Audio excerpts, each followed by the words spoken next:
Sabi naman po ni Brad Ayun mo sa tol, amin, isang magpagpalang dapat daw na hanapin namin hapon si sa inyong lahat, no?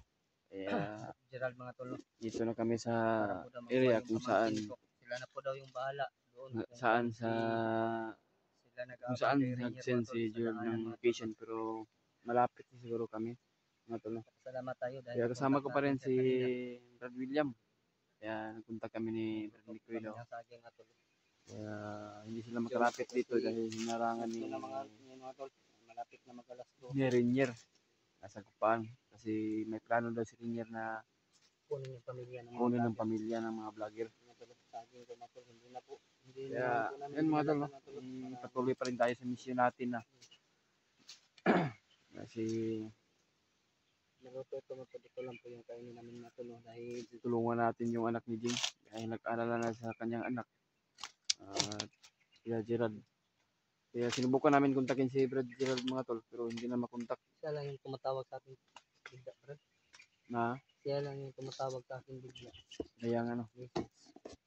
Nahabol siya ng mga bandido, hinahanap siya. Buti na lang po matol ay Nung saan yung cellphone mo, Brad? nakawala na. Green lagi na daw. Nah, nako, sira na naman yan cellphone siguro mo ba? Ilang Brad? May lumalabas na mga ano tol, yung badli sa ano niya, cellphone.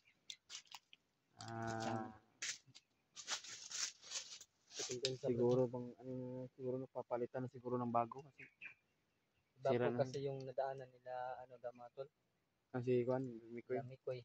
Tapos kami parang dito kami sa likuran dumaan mga tol. Medyo malayo pa po kami kinala Brad Mikoy at Jano.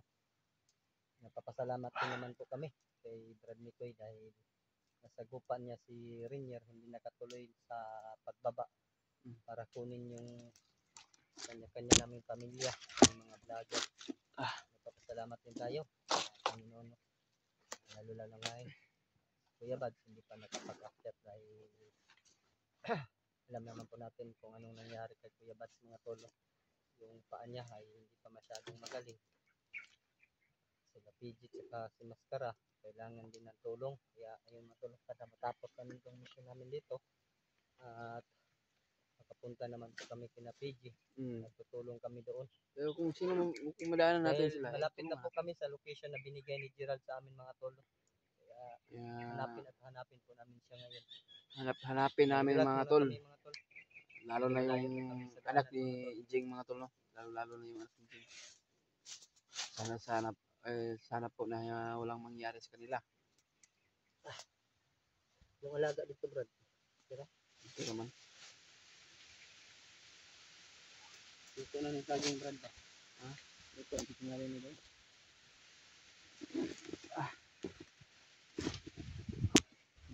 Gutom na ka ba? Saan ang oras? Alas 12 naman siguro sa udto. Tugba na lang namo matol kay wala man ni mas madali man matugba matol kay hinog na kayo mong saging. Saging na ano na tugba ng apoy. Hindi mo alam no na may dala akong saging, Brad. Hindi ko alam eh.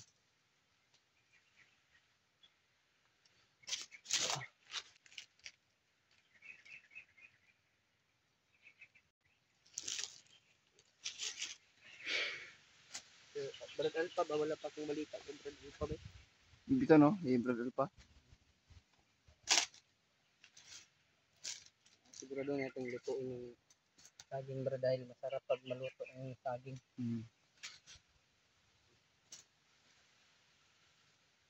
Medyo malayo yung nabutan natin baka hindi natin nasabayan si Brad nito.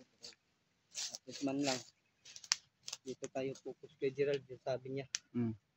Kasi kung mahirap pag hindi natin makita si Gerald, yung bata ba, nag-alala ako sa pamangkin ko. Ano na yung kalagayan? Yung ano? Siniguro niya talaga yung bata mga tolo na maitakas. Sana matakas niya talaga mga tol. Dagang kamatag yeah. Kaya mga tol no, kahit isang dasal lang po mga tol ay malaking tulong na po sa amin yan sa bawat mission namin. Sana po ma-share po nyo itong video kung ano man po yung oras po mapanood niyo ito. Kaya nagpapasalamat kami sa inyo mga tol. sa walang sawang pagsuporta, lalo na yung mga solid nating taga-suporta dyan mga tol. Ah, solid nating taga-subaybay o mga silent viewers natin dyan. Hindi natin pa-shoutout dahil sobrang dami nyo. Kaya makakalimutan natin kung sino man yung pa-shoutout sa atin. Ini Stabilyo. Ayun po mga tol, shoutout po sa inyo lahat. At kay Ate Milda Galang. Mm. Isa to, isa yes.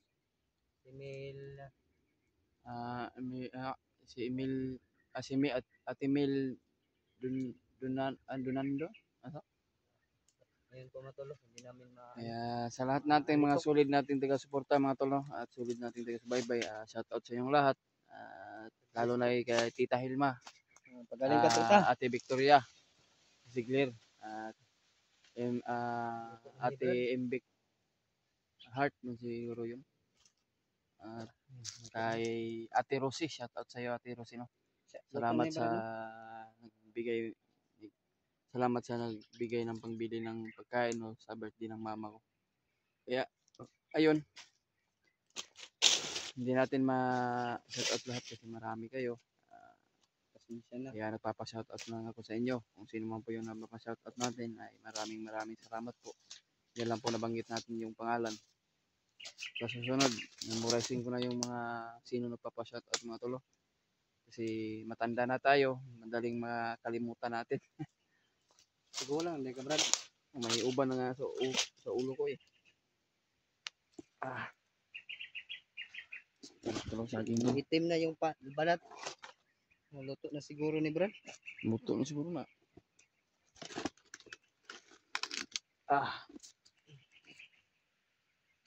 Malayo. Ano po sila Brad? Andam na Brad. Luto. Hinog mana. Hinog. Tagaan mo kasilingan po saging ba? Ito ang dalang uban. So guys, utol nga dalo na ko kana. Bilhin ko para napon mo madungag dito. Hapon ba pang merienda.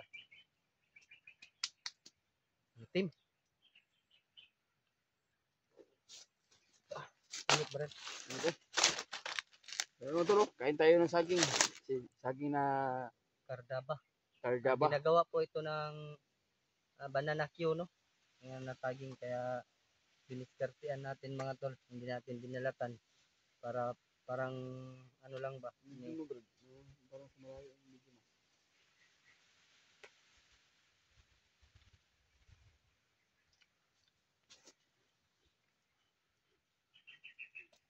Tingnan yung saging Brad.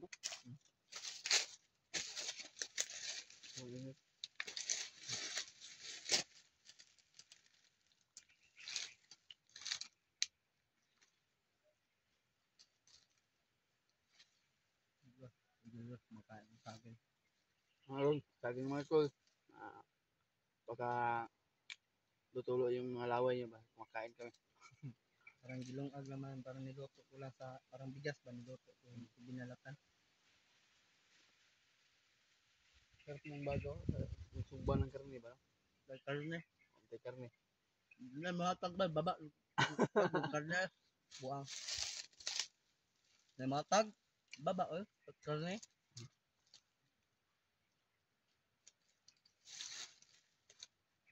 Kain po tayo ninyo mga tol, ng saging po mga tol. Magpapahinga muna kami ni Bro Julius. Bago kami patuloy sa paglalakbay namin. Napunin niyo sila Gerald sa kayong pamangkin ko mga tol. Sana po matulay, pagdasal nyo na para makita po namin yung pamangkin ko at saka si Gerald at para makarelax naman po si Gerald mga tol.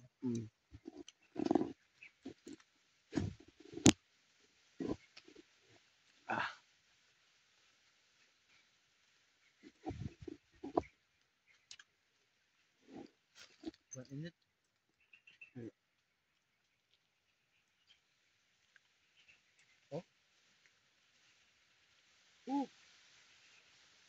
Gawin init mo kayo gag. Sobrang init. Init pang panahon, init pa yung nakain natin.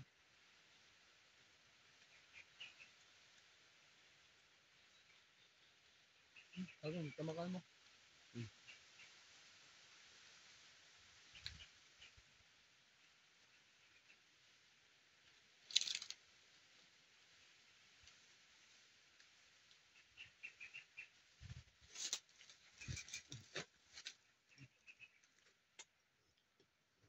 Mabigat pa yung bangat ng mga tol dahil bago akyat pa ang tayo. Baka sa susunod na araw, wala nang laman.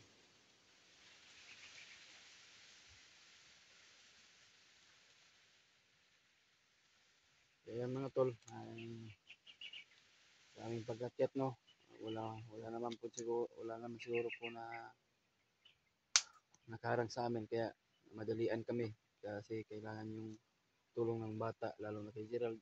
Kaya magdasal mo kami mga tol sa bawat mission namin, sa bawat lakad namin. Kaya yan lang po yung tangi natin tinatawag ng ating Panginoon Diyos talaga mga tol. Yun ang ating sandapan yung Panginoon. Siya po yung lagi na gumagabay sa atin. Kahit yung masasama na tao, Brad, marunong din yan tumawag ng Panginoon. Siguro, Lalo na nasa kagipitan na. Yung bulot ko, Brad, tatawag yan ng Panginoon. Kaya nga. Kaya tayo, kahit naghihirap tayo, huwag tayong mawala ng pag-asa. Di ba mga tol? Tama po yung sinasabi ko mga tol. Yeah. Huwag mawawalan ng pag-asa. Mayroon ka pala ng kanta, Brad. Ang ligaya, isipin mo may bukas pa. Ngayon po mga tol, ha? Masaya ako na meron tayong kasama na umakyat mga tol. Hindi tayo iniwan ni Brad Julius. Sa ngayon mga tol ay Parang nagkapatid na kami mga tol. Brad Turing ko kay Brad Hindi William. namin si Brad Mikoy. Lalo na si Brad Mikoy, Salamat Jano. din naman po kami kay Brad Mikoy dahil tumawag si Brad Mikoy. Yan lang po ang mga kasamahan natin na turing ka mga kapatid mga tol. Si Brad Mikoy at si Jano. Mm-hmm.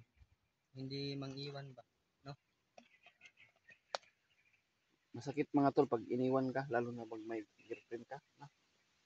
Nag-trend, nag-girlfriend Brad. Nag-trend, nag-girlfriend. Dati, may girlfriend ako. Ako nga Brad. Kaya nga, 100% minsan din, may Brad. pahugot naman din ako sa Facebook ko na Brad, ako Brad, 100% wala dito uyab. Virgin. Virgin pa ko Brad, 100%. Virgin. Na, kabalo man na sila nga 100% virgin pa dito. Ano ka, babae? Wala pang nakaano sa akin ng babae. Walang Walang nakagalaw sa akin. Walang nakagalaw. Dahil, ano ba, parang hindi ko gusto. Kaya, yun. Hindi tayo nagka-girlfriend. Pero may nagsasabi naman ng mga supporter sa akin na darating at darating daw yun. Kaya nga, maghintay lang tayo. May nagsabi din na baka daw hindi pa pinanganak yung para sa akin. Sino ba yung nagsabi? Baka matanda ka na. So, yung matanda na yung edad ko, Brad, pero yung utak ko parang 12 years old pa lang. Yan lang. Tanungin mo sila. Totoo yan. So, yan matang medyo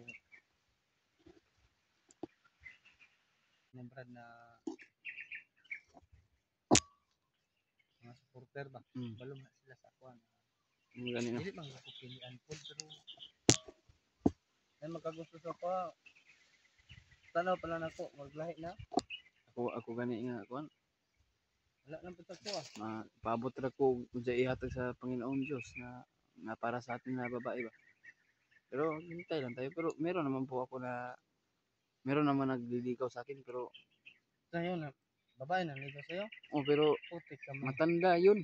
Matanda? Parang nasa 60 years. Sagutin mo na para may jowa ka na. Mahiya lang ako kasi mas matanda pa siya sa akin. Mukhang mahiya. Pero hindi. It doesn't matter man daw. Yun ang sabi ng noon pa. Nung nag-aaral pa ako, hindi pa ako naging bandito. Matagal ko na yan narinig. It doesn't matter. Kaya nga, hindi sa basihan na sa edad. Oo. Kaya mahal ang isa't isa. Yan ang totoo na pagmamahal. Pag mawala tayo dito sa mundo, sa totoo na. Tulad ko. Pananglitan lang ha. For example lang, babae ka, lalaki ako. Nagjowa tayong dalawa. Namatay tayong dalawa. Nalangit tayo doon. Pagkamatay natin, punta tayo sa langit. Hindi na tayo pwede magligawan doon. Dahil kapatid na yung turing isa't isa doon. So, hindi ka na magkagusto ng babae. Yun. Mamuhay ka lang ng maayos doon ay maganda. parang ano ba tawag nun eh? Walang hanggan. Walang hanggang kabuhayan. Magandang buhay talaga doon pag marating mo yung langit. Sana magkaganon din tayo, no? Oo. Hindi kagaya ng mga ibang masasama dyan ba na walang Sarili lang nila iniisip. sariling iniisip. Pangit yun, Brad. Ako nga, Brad, nung bumili ako sa tindahan ko nung isang araw, hindi pa tayo makyat. Bumili ako ng mantika sa labas ba. May tindahan. Medyo layo nga, mga 2 kilometro galing sa boarding house ko. May nadaanan ako na isang matanda na babae, saka yung lalaki ay apo niya, yung nagmamaneho ng motor. Nagbaktas lang ko kasi wala naman tayong masakyan. Nakita ko, umunong sila ba? Oh, gidoon. Puti, ay nay, hindi katahuran. Hindi po dong. Ito problema na, anong man mo nay? Wala lagi daw sila gasolina, naubsan ng motor. Kato kung mantika nga gipalit. Ang gatag ng kwarta sila, gipapalit na sila gasolina. Giyate. Wala, ulit balik. Ako may naa, gunitan. Hindi sa kong pritohon ang katong isda. Wala, nakugiprito pag uli. Kaya man ko nakadalag mantika. Ako nang gisabaw. Giyatagan ako ulag. Gi-priority na ko sila nanay ba makapalit sila mantika.